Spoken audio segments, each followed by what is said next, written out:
जय हिंद friends, welcome to step for special. आज हम डिस्कस करेंगे DEd HI paper 5 unit 3.1.2 factor influencing success of educational integration. Part रहेगा इसका B, tuning the system for better integration. Parents, school authority, classmates, special educators and community teachers ये किस प्रकार से बच्चे के इंटीग्रेशन के लिए सहयोग करते हैं और किस प्रकार से एक दूसरे को एक टीम वर्क के द्वारा बच्चे को सहयोग करते हैं। आइए जानते हैं। आइए इसके बारे में जानते हैं कि किस प्रकार से कौन कौन से जो एरियाज़ हैं जो कि बेटर के लिए ज़रूरी होते हैं। आइए इन सब के बारे में जानते हैं। यहाँ पर जो स्टार्टिंग में दिया गया है उसके बारे में इंट्रोडक्शन है कुछ इसका, उसके बारे में जान लेते हैं। समेकन की सफलता के लिए विशेष विद्यालय, सामान्य विद्यालय, परिवार और रिहा प्रोफेशनल के बीच अच्छा तालमेल होना चाहिए और पेरेंट्स प्रोफेशनल पार्टनरशिप मजबूत होनी चाहिए।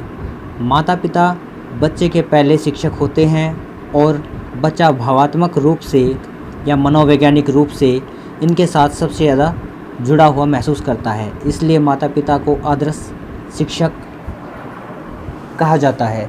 अब यहाँ पर बताया गया कि जो इंटीग्रेशन है, इंटीग्रेशन के लिए जो एक टीम कार्य करती है उसमें क्या होता है, स्पेशल एजुकेटर होते हैं, जनरल टीचर्स होते हैं उसके अंदर, और रिहा प्रोफेशनल्स और पेरेंट्स मिलकर एक टीम का गठन करते हैं जिसमें ये सभी एक दूसरे को कोऑपरेट करते हुए सहयोग देते हुए बच्चे के लिए उसके विकास के लिए कार्य करते हैं। ये यहाँ पर बताया गया है। अब यहाँ पर जो फर्स्ट यूनिट आती है वो होती है फैमिली, पेरेंट्स में बताया गया है कि जो बच्चा होता है सबसे पहला अट्रैक्शन उसका जो होता है या फिर जो जुड़ना होता है सोसाइटी में, सबसे पहला इंट्रोडक्शन बच्चे का होता है पेरेंट्स के साथ, जिसमें मम्मी पापा होते हैं। यहाँ तक कि जो हमने पहले भी सुना है, आज तक पढ़ा भी है कि बच्चे का जो पहला गुरु होता है वो माँ होती है, कि माँ ही बच्चे को सिखाती है और समाज से इंट्रोड्यूस कराती है। वह उनके पेरेंट्स में जो भी इन्वॉल्व होते हैं जैसे पापा, चाचा, बुआ, मासी, वटएवर जो भी फैमिली मेम्बर्स हैं उन सब के साथ इंट्रोड्यूस कराती है। ये सब का सब जो कार्य होता है ये फैमिली के अंतर्गत ही आता है। अब यहाँ पर जो फैमिली का कंट्रीब्यूशन होता है इंक्लूजन के लिए, आइए उसके बारे में जानते हैं। फर्स्ट यहाँ पर दिया गया है, समेकन को सफल बनाने के लिए माता पिता की निम्नलिखित भूमिका होती है। फर्स्ट यहाँ पर दिया गया है, बच्चे में समस्या की जल्द पहचान और उसका हस्तक्षेपण सबसे पहले माता पिता को ही करना चाहिए। अब यहाँ पर इस वाले पॉइंट के ऊपर हम कह सकते हैं कि जो पेरेंट्स हैं, पेरेंट्स बच्चे को ऑब्ज़र्व करते हैं, वो उसकी जो प्रॉब्लम्स हैं उनको ऑब्ज़र्व करते हुए जो भी उसके साथ समस्या है उसको पहचानते हैं और उसकी पहचान के बेस पर ही अर्ली टू अर्ली जो भी इंटरवेंशन का जो भी एरिया है जो बच्चे के लिए सूटेबल रहेगा उसको फॉलोअप में लेते हैं। ये पेरेंट्स को ही करना चाहिए। इसके बगैर अगर पेरेंट्स इस चीज़ को नहीं करेंगे तो बच्चे की आगे की जो भी आवश्यकताएं हैं उन सब को समस्या का जो एक बड़ा रूप है वो घेर लेगा और जिसकी वजह से बच्चे का ओवरऑल जो डेवलपमेंट है वो अच्छे से नहीं हो पाएगा। सेकंड जो पॉइंट दिया गया उसके अंदर सहायक उपकरण के प्रयोग के लिए बच्चे को प्रेरित करने के लिए भाषा विकास के लिए एक्सपोजर भी देना चाहिए। अब यहाँ पर इसके अंदर बहुत सारा जो मटेरियल है वो इंक्लूड कर दिया गया है। एक तो यहाँ पर बताया गया है कि सहायक उपकरण जो हेल्पिंग एड्स होते हैं, जो हमारे हीयरिंग इम्पेयर्ड बच्चे हैं उनको क्या होता है, हेल्पिंग एड्स मतलब हीयरिंग एड की ज़रूरत पड़ती है और बच्चा जितना अधिक हीयरिंग एड यूज़ करेगा वो उतना ही अधिक जो लैंग्वेज है उसके साथ कनेक्ट हो पाएगा। अब यहाँ पर बच्चा है, छोटा है, उसको पता नहीं है कि इसका वैल्यू क्या है, इसलिए बच्चा जो हीयरिंग एड है उसको लगाने से उसको अवॉइड करता है या फिर उसको इग्नोर करता है। इसलिए पेरेंट्स को जो हीयरिंग एड है उसको लगाने के लिए बच्चे को प्रोत्साहित करना चाहिए, मोटिवेट करना चाहिए और उसका जो भाषा का एक्सपोजर है जो बच्चे को समय समय पर अनेकों प्रकार के जिसको हम बोल सकते हैं डायलॉग्स के थ्रू या फिर कोई भी अनेक एक्टिविटी के थ्रू बच्चे को भाषा का जो डेवलपमेंट है उसके एरिया में उसको अचीवमेंट कराने के लिए बच्चे को सपोर्ट करना चाहिए या एक्सपोजर देना चाहिए। ये यहाँ पर बताया गया है। थर्ड फेज में दिया गया है, बच्चे के शैक्षिक सम्मेलन के लिए माता पिता को चाहिए कि विद्यालय और रिहैब प्रोफेशनल के साथ एक टीम के रूप में कार्य करें। अब यहाँ पर जब पेरेंट्स मिल जाते हैं और रिहैब प्रोफेशनल मिल जाते हैं और यहाँ पर ये बच्चा है, बच्चे के लिए ही काम करते हैं, दोनों टीम मिलकर बच्चे की जो भी समस्याएं हैं उनको फेस करते हैं, उनको अंडरस्टैंड करते हैं। अब यहाँ पर मतलब क्या होता है कि जो स्पेशल एजुकेटर हैं या फिर थेरेपिस्ट हैं, उन्होंने जो भी प्लान बनाया है वो बताएंगे पेरेंट्स को। जो पेरेंट्स हैं वो बच्चे से फॉलोअप कराएंगे घर पर। अब घर पे जब बच्चा रहता है तो 24 घंटे में से जो बच्चा है, ज़्यादा से ज़्यादा अगर हम बात करते हैं तो वो 5 से 6 घंटे ही स्कूल में स्पेंड करता है। बाकी जो टाइम होता है बच्चे का वो घर पर ही रहता है। इसलिए जो टीम वर्क का कार्य है यहाँ पर पेरेंट्स का बहुत ही ज़रूरी या इम्पोर्टेंस हो जाता है, जिसमें जो रिहैब प्रोफेशनल्स होते हैं उनके साथ मिलकर अगर पेरेंट्स कार्य करते हैं तो बच्चे के लिए जो एरिया है जो समेकन का, वो बहुत ही अच्छे से अचीव हम कर पाएंगे। ये यहाँ पर बताया। आगे इसके अंदर जो नेक्स्ट पॉइंट दिया गया है, इसके अंदर बताया गया है शिक्षकों द्वारा बताए गए कार्य को घर पर करवाना। अब बच्चे के लिए जो भी थेरेपी प्लान किया गया है, जो भी एक्टिविटीज़ थेरेपिस्ट ने प्लान की है, उन सब को फॉलोअप में लेना किसका कार्य है? पेरेंट्स का कार्य है, माता पिता का कार्य है, क्योंकि बच्चा खुद से कर नहीं सकता है, छोटा है। और यहाँ तक कि अगर बड़े बच्चों के लिए भी प्लान के लिए बात की जाए तो कहीं ना कहीं वो भी इस चीज़ को इग्नोर करते हैं, अवॉइड करते हैं। तो इसलिए जो केयर टेकर हैं या फिर गार्डियन हैं या फिर जो पेरेंट्स हैं, उन सब का जो रोल यहाँ पर बनता है कि बच्चे को अच्छे से मोटिवेट करना है, उसको जोड़ना है उस सिस्टम के साथ। जो भी फॉलोअप दिया गया है, जो भी इंस्ट्रक्शन या फिर प्लान तैयार करने के बाद मिला है पेरेंट्स को बच्चे के लिए थेरेपिस्ट के द्वारा, वो घर पर अच्छे से फॉलोअप करवाना चाहिए। ये यहाँ पर बताया गया है। ये सब के सब जो एरियाज़ होते हैं ये पेरेंट्स के लिए होते हैं कि जो बच्चे के लिए एक टीम वर्क के रूप में अगर प्रोफेशनल के साथ मिलकर कार्य करते हैं तो बच्चे का जो समेकन है, इंटीग्रेशन है, वो अच्छे से हो पाएगा। अब जो नेक्स्ट वाली पॉइंट की बात करते हैं हम, तो यहाँ पर आता है स्कूल अथॉरिटी। अब यहाँ पर जो स्कूल अथॉरिटी है, उस स्कूल अथॉरिटी में किस प्रकार से बच्चे का कंट्रीब्यूशन रहता है, कौन कौन से जो एरियाज़ के व्यक्ति बच्चे को सपोर्ट करते हैं, आइए उसके बारे में जानते हैं। जिस स्कूल में बच्चा शिक्षा प्राप्त कर रहा है उसका यह दायित्व बनता है कि वह समेकन के महत्व को जाने और उसको बढ़ावा दे। बेटर ट्यूनिंग के लिए निम्नलिखित बातों को ध्यान में रखना चाहिए। अब यहाँ पर बच्चे के लिए सबसे ज़रूरी हो जाता है स्कूल का रोल, यानी कि जो स्कूल है वो किस प्रकार से बच्चे के समेकन के लिए कार्य कर रहा है, उन सब बातों को यहाँ पर महत्व दिया गया है। फर्स्ट में यहाँ पर दिया गया है विशेष आवश्यकता वाले बच्चों की शैक्षिक आवश्यकताएं क्या हैं, उनके बारे में पता लगाना कि जो हियरिंग इम्पेयर्ड बच्चा है उसकी बेसिक आवश्यकता क्या है, उसको किस प्रकार का इन्वायरमेंट मिलना चाहिए, क्लासरूम कैसा होना चाहिए, उसका इंफ्रास्ट्रक्चर है जो कैसा होना चाहिए, करिकुलम में किस प्रकार से डिज़ाइन करना है। ये सारी की सारी बातें जो होती हैं विद्यालय के लिए होती हैं कि विद्यालय को ही बच्चे के लिए इनको तैयार करना होता है। ये जो शिक्षा की आवश्यकताएं हैं वो बताई गई हैं यहाँ पर। अब यहाँ पर जो सेकंड फेज़ दिया गया है इसमें बताया गया है विशेष आवश्यकता वाले बच्चों को सामान्य शिक्षा देने के क्या फ़ायदे हैं। अगर बच्चों को नॉर्मल बच्चों के साथ पढ़ाया जाता है, जो स्पेशल बच्चे हैं उनको अगर नॉर्मल बच्चों के लिए बैठाया जाता है तो उसका क्या बेनिफिट रहेगा, सोसाइटी को उस चीज़ का क्या बेनिफिट मिलेगा, बच्चे को क्या मिलेगा, और जो स्पेशल बच्चे हैं उनको क्या मिलेगा, और नॉर्मल बच्चे हैं उन सबको क्या क्या फ़ायदा मिलेगा, उस चीज़ को भी बच्चों के लिए स्कूल को प्लान करना चाहिए। अगर इसको अच्छे से प्लान करेंगे तो प्रत्येक एरिया इसमें अच्छे से अपना कंट्रीब्यूशन और योगदान दे पाएगा। थर्ड इसके अंदर दिया गया है समेकित शिक्षा कार्यक्रम को बढ़ावा देने के लिए सरकार क्या क्या योजनाएं कर रही है, क्या क्या सहयोग कर रही है, और अनुदान राशि, एडिप स्कीम्स इत्यादि प्लान कर रही है, उनके बारे में भी स्कूल को पता होना चाहिए। जैसे अनेकों प्रकार की जो अनुदान राशि है या फिर किसी ना किसी तरीके से जो स्पेशल बच्चे हैं उनके लिए अनुदान राशि हम समझ सकते हैं कि जो स्कॉलरशिप होते हैं, एडिप स्कीम्स जो मिलती है उनको, उन सब के बारे में स्कूल को पता होना चाहिए। अगर उनके बारे में अच्छे से पता होगा तो बच्चे के लिए जो TLM है, जो स्टडी मटेरियल है, उसको अच्छे से जो स्कूल का स्टाफ है वो परचेज़ कर पाएगा और बच्चे को अच्छे से शिक्षा दे पाएगा और उसको समेकन करने में इन्वॉल्व कर पाएगा। ये यहाँ पर बताया गया है। आगे इसमें जानते हैं 6 जो पॉइंट दिया गया उसमें क्या बताया गया है। सामान्य शिक्षकों को विशेष शिक्षा और रिहैब प्रोफेशनल के रिलेटेड प्रोग्राम की ओरिएंटेशन का क्या महत्व है। अब यहाँ पर जो नॉर्मल टीचर हैं और जो स्पेशल एजुकेटर हैं उनका एक प्रकार से दोनों का किस प्रकार से गठबंधन किया जा सकता है कि वो स्पेशल एजुकेटर या फिर रिहैब प्रोफेशनल के रूप में बच्चे के लिए कार्य कर सके। इसका ओरिएंटेशन क्या रहेगा, इसका महत्व क्या रहेगा, वो बच्चों को समझाना, बच्चे के लिए स्टाफ को भी समझाना है और ये स्टाफ का ही काम है, क्योंकि हम यहाँ पर जो डिस्कस कर रहे हैं वो स्कूल का एरिया है। स्कूल के एरिया में जो स्टाफ है उसी की वैल्यू रहती है।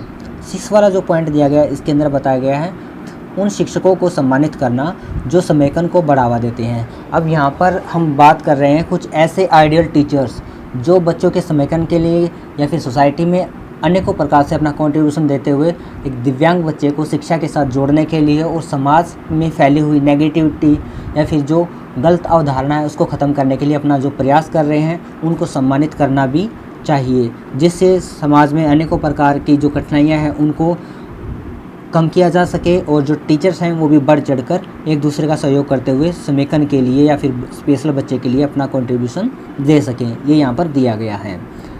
7 जो पॉइंट दिया गया है इसमें बताया गया लाइब्रेरी में विकलांगता से संबंधित पुस्तकें उपलब्ध कराना। अब बच्चे जब लाइब्रेरी में जाएंगे तो वहाँ पर अनेकों प्रकार की जो उनको स्टडी मटेरियल पढ़ने के लिए अवेलेबल मिलेगा, और जब वहाँ पर विशेष आवश्यकता वाले भी बच्चे की जो बुक्स होंगी उनको भी जो जनरल बच्चे हैं, जो नॉर्मल बच्चे हैं, सामान्य बच्चे अगर वो पढ़ेंगे तो उनका भी जो पॉइंट ऑफ व्यू है दिव्यांगता के प्रति वो भी परिवर्तित होगा, वो भी उस चीज़ को एक्सेप्ट करेंगे और उनको अपनी सोसाइटी का एक अंग मानते हुए उनको सहयोग प्रदान करेंगे। ये यहाँ पर लाइब्रेरी में जो बुक्स हैं, जो स्टडी मटेरियल है वो अगर अवेलेबल रहेगा तो बच्चों को बहुत ही आसानी से इस चीज़ को समझने में हेल्प मिलती है। 8 जो पॉइंट दिया गया है उसके अंदर बताया गया है अनेकों त्योहारों व विकलांगता से संबंधित कार्यक्रमों को एक विकलांगता से संबंधित विशेष दिवस को कार्यक्रम के रूप में आयोजित कराना। अब यहाँ पर जैसे कि हम 3 दिसंबर है वो मनाते हैं दिव्यांगता दिवस के रूप में, हम ऑटिज़म डे बनाते हैं। इन सब जो डेज़ के बारे में जो हम जानकारी प्राप्त करते हैं या फिर इनको एक दिवस के रूप में, एक उत्सव के रूप में, एक पर्व के रूप में सेलिब्रेट करते हैं, तो जो नॉर्मल बच्चे हैं वो भी इस चीज़ में पार्टिसिपेट करते हैं और दिव्यांगता से संबंधित जो भी बातें हैं वो उनको समझने का प्रयास करते हैं, जिससे जो दिव्यांगता के क्षेत्र में जो एक नेगेटिविटी जो फेस कर रहे हैं बच्चे या फिर जो स्पेशल एजुकेटर फेस कर रहे हैं वो कहीं ना कहीं कम की जा सकती हैं और समेकन में या इंटीग्रेशन में हेल्प मिल सकती है। ये यहाँ पर बताया गया है। 9 वाला पॉइंट दिया गया है विशेष बच्चों के उत्साहवर्धन के लिए विशेष क्षेत्र में उपलब्धि प्राप्त करने वाले दिव्यांग जन समूह को आमंत्रित करना चाहिए। अब यहाँ पर बताया गया है कि दिव्यांग जन समूह का मतलब है कि जो ऐसे लोग हैं जिन्होंने दिव्यांग होते हुए भी अनेकों एरियाज़ में, अनेकों फील्ड में अपनी पहचान बनाई है, अपने कार्य में महारत हासिल की है, जैसे कि कोई स्पेशल ओलंपिक्स में भाग लिया किसी ने या फिर किसी एरिया में अच्छी अचीवमेंट्स की है। बड़े सारे IAS ऑफिसर्स भी हैं जो दिव्यांग होते हुए भी उन्होंने IAS की परीक्षा पास की है और IAS का जो कार्यभार है वो संभाले हुए हैं। ये यहाँ पर अनेकों प्रकार के जो प्रतियोगिताएं होती हैं या फिर प्रोग्राम्स होते हैं उनमें एज ए चीफ गेस्ट बुलाते हुए या फिर उनको आमंत्रित करते हुए हमें सोसाइटी के सामने अवेलेबल करना चाहिए, ताकि सोसाइटी उनको देखते हुए एग्जाम्पल सेट कर सके और जो दिव्यांगता है उसको एक्सेप्ट करे, ना कि जो दिव्यांग बच्चे हैं उसकी दिव्यांगता को एक्सेप्ट करें, उसकी एबिलिटी को एक्सेप्ट करें। इस चीज़ को हमें मोटिवेट करना चाहिए। ये यहाँ पर बताया गया है। यहाँ पर जो उसका 10 पॉइंट बताया गया है इसमें दिया गया है पुनर्वास के क्षेत्र में कार्य कर रहे रिहा प्रोफेशनल्स को समय समय पर करना। अब यहाँ पर आमंत्रित करने का जो स्पेशल कार्यक्रम है उनका हम समझ सकते हैं, जैसे कि होते हैं या फिर CRE के लिए जो प्रोग्राम होते हैं या फिर अनेकों प्रकार की जो नेशनल कॉन्फ्रेंस होती हैं उनके द्वारा हम जो रिहा प्रोफेशनल्स हैं उनको आमंत्रित करेंगे, ताकि वो भी अपना पॉइंट ऑफ व्यू कैसे कैसे उन्होंने डिसेबिलिटी के साथ सहयोग किया है या फिर उसको एक हर्डल के रूप में ना मानते हुए उसको एक ऑप्शन के रूप में मानते हुए उसको एक्सेप्ट किया और आगे बढ़ने के रास्ते निकाले हैं। इसलिए हमें जो रिहा प्रोफेशनल्स हैं जो विशेष रूप से पुनर्वास के क्षेत्र में कार्य कर रहे हैं उनको भी अनेकों प्रोग्रामों के माध्यम से आमंत्रित करना चाहिए, यहाँ पर बताया गया है। सेकंड जो थर्ड जो फेज़ दिया गया है उसमें दिया गया क्लासमेट्स, यानी कि जो सहपाठी होते हैं उनका किस प्रकार से योगदान होता है, आइए उसके बारे में जानते हैं। जब समेकित शिक्षा के लिए सामान्य विद्यालय में आदर्श वातावरण की बात करते हैं तो विद्यालय में पढ़ने वाले बच्चों की भूमिका अहम हो जाती है। विद्यालय में पढ़ने वाले छात्र विशेष आवश्यकता वाले बच्चों के साथ कैसा व्यवहार करते हैं, उनके प्रति उनका नज़रिया कैसा है, इस बात का असर भी शैक्षिक समेकन की सफलता पर पड़ता है। अब यहाँ पर बताया गया कि जब हम बच्चों की बात करते हैं तो जो बच्चे जनरल स्कूल में पढ़ रहे हैं और उनके साथ अगर कोई विशेष आवश्यकता वाला बच्चा भी पढ़ रहा है तो वो उसके साथ कैसा व्यवहार करते हैं, इस चीज़ का हमें देखना चाहिए, ऑब्जर्व करना चाहिए। अगर बच्चे उसको इग्नोर कर रहे हैं तो उसको हमें एज ए टीम वर्क में इन्वॉल्व करने के लिए या फिर ग्रुप में या फ्रेंडशिप बाउंडेशन में इन्वॉल्व करने के लिए कुछ एक्टिविटी करनी चाहिए जो कि यहाँ पर बताई गई हैं। फर्स्ट यहाँ पे बताया गया है सामान्य बच्चों को विशेष आवश्यकता वाले बच्चों की क्षमता और कमजोरियों के बारे में जानकारी होनी चाहिए। जब हम स्कूल में इस प्रकार का वातावरण तैयार करेंगे तो सामान्य बच्चे हैं उनको विशेष आवश्यकता वाले बच्चों की जो भी कमियां हैं, उनकी जो क्षमताएं हैं, जो क्वालिटीज़ हैं, उनके बारे में पता लगेगा। तो उसके बाद वो उनको एक्सेप्ट करेंगे, वो उसकी डिसेबिलिटी को ना देखते हुए उसकी एबिलिटी को देखेंगे। इसके लिए क्या करना चाहिए, हमें अनेकों प्रकार के जो प्रोग्राम्स हैं वो करने चाहिए। जैसे सहपाठी शिक्षण को बढ़ावा देना चाहिए कि बच्चों को एक साथ या फिर छोटे छोटे ग्रुपों में एजुकेशन के लिए ऑप्शंस देने चाहिए। थर्ड दिया गया इसके अंदर, विशेष आवश्यकता वाले बच्चों के सहयोग के लिए सामान्य बच्चों को मोटिवेट करना चाहिए। इसके लिए बेस्ट फ्रेंड अवार्ड भी देना चाहिए। जैसे कि अगर कोई बच्चे किसी प्रोग्राम में पार्टिसिपेट कर रहे हैं और एक नॉर्मल बच्चा और एक स्पेशल बच्चा जब एक टीम के रूप में कार्य करते हैं तो उनको मोटिवेट करने के लिए बेस्ट फ्रेंड अवार्ड या फिर बेस्ट टीम अवार्ड भी देना चाहिए, जिसके लिए बच्चे एक दूसरे का सहयोग करना सीखें और एक दूसरे को रिस्पेक्ट देते हुए आगे बढ़ने का प्रयास करें। 4 पॉइंट दिया गया इसके अंदर, बच्चों के बीच अच्छे संबंध को विकसित करने के लिए समय समय पर खेल प्रतियोगिताओं का आयोजन करना चाहिए। यहाँ पर बताया गया है कि जो बच्चे हैं उनके बीच में एक ट्यूनिंग या फिर ग्रुप का जो एरिया है उसको विकसित करने के लिए हमें क्या करना चाहिए, जो खेल प्रतियोगिताएं हैं उनको आयोजित कराना चाहिए समय समय पर, जिससे बच्चे एक दूसरे के साथ गेम करेंगे। तो क्योंकि हम देखते हैं कि जो बच्चे खेल एक्टिविटी है, प्ले की एक्टिविटी है, उसके द्वारा ज़्यादा सीखते हैं और एक दूसरे के साथ ज़्यादा सोशल हो पाते हैं। इन सब चीज़ों को हमें मोटिवेट करते हुए जो खेल एक्टिविटीज़ हैं उसको इन्वॉल्व करना चाहिए ताकि बच्चे अधिक से अधिक समेकन में अपना कंट्रीब्यूशन दे सकें। ये यहाँ पर बताया गया है। नेक्स्ट फेज में दिया गया है इसके अंदर स्पेशल एजुकेटर या विशेष शिक्षक। जब समेकन की बात करते हैं तो उसमें विशेष शिक्षक का बहुत ही इंपॉर्टेंट रोल होता है। आइए उसके बारे में जानते हैं। स्पेशल एजुकेटर समेकित शिक्षा का मुख्य घटक होते हैं। विशेष शिक्षक इसलिए इनको एक दूसरे के साथ समन्वय स्थापित करना बहुत ही आवश्यक होता है। इसके लिए निम्नलिखित बातों का ध्यान रखना अत्यंत आवश्यक है। यहाँ पर बताया कि जो विशेष शिक्षक हैं उनकी कितनी इंपॉर्टेंस होती है, क्या महत्व होता है, उनको किस प्रकार से एक टीम के वर्ग रूप में कार्य करना होता है। आइए इसके बारे में जानते हैं। फर्स्ट यहाँ पे दिया गया है छात्रों की पात्रता का चुनाव करने, जैसे CLF क्या होता है, करंट लेवल ऑफ फंक्शनिंग। बच्चों का जो फंक्शनिंग एरिया है उसको एसेस करने के लिए अच्छे या उचित टूलों का प्रयोग करना चाहिए ताकि बच्चों की जो असेसमेंट है उसकी जो गुणवत्ता है, क्वालिटी है कि बच्चा कितना किसी कार्य को करने में सक्षम है, उस चीज़ को जानने के लिए अच्छे टूल्स का प्रयोग करना चाहिए ताकि बच्चे का असेसमेंट अच्छे से हो सके। ये यहाँ पर एक जो कार्य होता है विशेष रूप से विशेष शिक्षक के ऊपर यह कार्य जाता है। सेकंड जो फेज दिया गया है, आवश्यकता आधारित पाठ्यक्रम तैयार करने के लिए इन्हें प्रशिक्षण देना चाहिए। अब यहाँ पर क्या है कि जो स्पेशल एजुकेटर हैं उनको एक ट्रेनिंग भी देनी चाहिए या फिर जो नॉर्मल टीचर हैं उनको भी ट्रेनिंग देनी चाहिए ताकि जो स्पेशल बच्चे हैं उनकी आवश्यकता के अनुसार जो करिकुलम है उसको डिज़ाइन किया जा सके, उसको तैयार किया जा सके ताकि बच्चे किसी न किसी तरीके से उसको सीख सके। यहाँ तक कि जो करिकुलम है, पाठ्यक्रम है, उसको मल्टी सेंसरी अप्रोच के द्वारा हमें अप्लाई करना चाहिए। जो समेकन है उसके लिए यह बहुत ज़रूरी रहेगा। आगे दिया गया इसमें सबसे अधिक कारगर और सर्व शिक्षा अभियान कार्यक्रम इसी का एक उदाहरण है। जो समावेशी शिक्षा है या फिर इंटीग्रेटेड एजुकेशन है उसको उदाहरण के रूप में हम कह सकते हैं कि सर्व शिक्षा अभियान। सर्व शिक्षा अभियान का मतलब है कि सब पढ़े और सब बढ़े। ये भी एक नारा भारत सरकार ने दिया था। आइए इसके बारे में जानते हैं कि आगे क्या दिया गया है। उपरोक्त सभी बातों के अलावा समेकित शिक्षा की सबसे बड़ी आवश्यकता है कि आज भी 93.4% श्रवण अक्षम बच्चे आज भी विद्यालय के साथ जुड़ नहीं पाए हैं। अब यहाँ पर जो बताया गया है कि ये जो रेशो बताई गई है ये जो जनगणना 2001 में की गई थी उसके अकॉर्डिंग पॉपुलेशन है और आज जो 2020 की या फिर 21 की हम बात कर रहे हैं तो आज तो ये पॉपुलेशन और भी कहीं ना कहीं अधिक सफ़र कर रही है, जिसको हमें ध्यान में रखना चाहिए।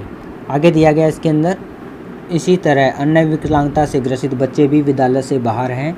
इन सभी बच्चों को शिक्षा देना एक बहुत बड़ी चुनौती है और इन सभी के लिए विशेष विद्यालय की स्थापना करना बहुत ही खर्चीला होगा। इससे बचने के लिए हमारे पास जो भी पर्याप्त संसाधन है, परिमार्जित सामान्य विद्यालय को ही इस तरह से तैयार किया जाए कि सभी बच्चों को आसानी से शिक्षा ग्रहण कर सके या प्राप्त हो सके। अब यहाँ पर बताया है कि सिर्फ हम अगर हियरिंग इम्पेयर्ड वाले बच्चों के लिए बात कर रहे हैं तो उनका डाटा हमारे पास कुछ अंदाजे के लिए है 93.4%, लेकिन जो अदर डिसेबिलिटीज़ हैं उनके बच्चे भी कहीं ना कहीं स्कूल के साथ जुड़ नहीं पाए हैं और उनको जो शिक्षा देना है बहुत ही चुनौतीपूर्ण कार्य है, क्योंकि उनके लिए हम जो विशेष विद्यालय है वो स्थापित नहीं कर सकते, क्योंकि इतना हमारे पास फाइनेंशियली बजट नहीं है कि इन सभी बच्चों के लिए इंडिविजुअल रूप से हम स्पेशल स्कूल स्थापित कर सके। लेकिन अभी हमारे पास जो अवेलेबल सोर्स हैं उनको ही हमें परिमार्जित करते हुए, उनके अंदर ही एडेप्टेशन करते हुए, बैरियर फ्री बनाते हुए शिक्षा के लिए तैयार करना चाहिए, ताकि सभी बच्चों को आसानी से शिक्षा के साथ जुड़ा जा सके और जो इंटीग्रेशन है उसका जो लक्ष्य है उसको प्राप्त किया जा सके। ये यहाँ पर जो एरियाज़ हैं उनके बारे में बताया गया था। यहाँ पर जो फर्स्ट एरिया बताया गया था वो फैमिली का बताया गया था कि फैमिली को कंट्रीब्यूशन करना चाहिए। सेकंड बताया गया था स्कूल के लिए कि स्कूल को अपना सहयोग प्रदान करना चाहिए बच्चों के संरेखण के लिए। सेकंड जो थर्ड बताया गया था कि क्लासमेट्स का कैसा रवैया या फिर रोल होना चाहिए। जो फोर बताया गया है स्पेशल एजुकेटर की क्या भूमिका होनी चाहिए संरेखण के लिए। इन सभी के आधार पर हम कह सकते हैं कि विशेष शिक्षा को जब हम प्रमोट करते हैं, मिलकर एक टीम वर्क के रूप में कार्य करते हैं, तो हमें जो इंटीग्रेशन है उसको अच्छे से प्राप्त कर सकते हैं और जो शिक्षा के उद्देश्य हैं विशेष बच्चों के लिए उसको प्राप्त करने में हम एक दूसरे का सहयोग करते हुए बच्चों को आगे बढ़ा सकते हैं। Thank you friends. इस वीडियो में अगर किसी को कोई भी डाउट रहा है और कोई भी अगर आपकी क्वेरी है तो आप कमेंट सेक्शन में ज़रूर दे सकते हैं।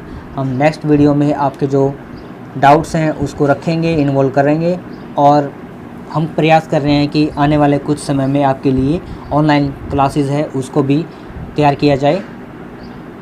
अगर आपका कोई भी फीडबैक है तो ज़रूर दें और प्लीज़ वीडियो को लाइक, शेयर एंड सब्सक्राइब ज़रूर करें ताकि यह और भी अधिक आपके फ्रेंड्स तक पहुंच सके फ्रेंड्स, ताकि आप भी विशेष आवश्यकता वाले बच्चों की हेल्प कर सकें।